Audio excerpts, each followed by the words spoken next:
Hello guys, welcome to my channel KB Kalyan blogs. আজ নিয়ে চলে আসছি একটা ছোট্ট একটি মিনি ব্লগ। তো আজকের কাজটা কি সেটা তোমরা দেখো কি কাজ করি আমি।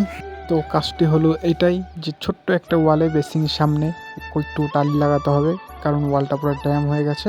তাই এই যে লাগানোর প্রস্তুতি চালু। তো চলো ভিডিওটির সঙ্গে থাকো, যদি ভালো লাগে লাইক শেয়ার কমেন্ট করে দিও। ওকে চলো ভিডিওটা দেখো।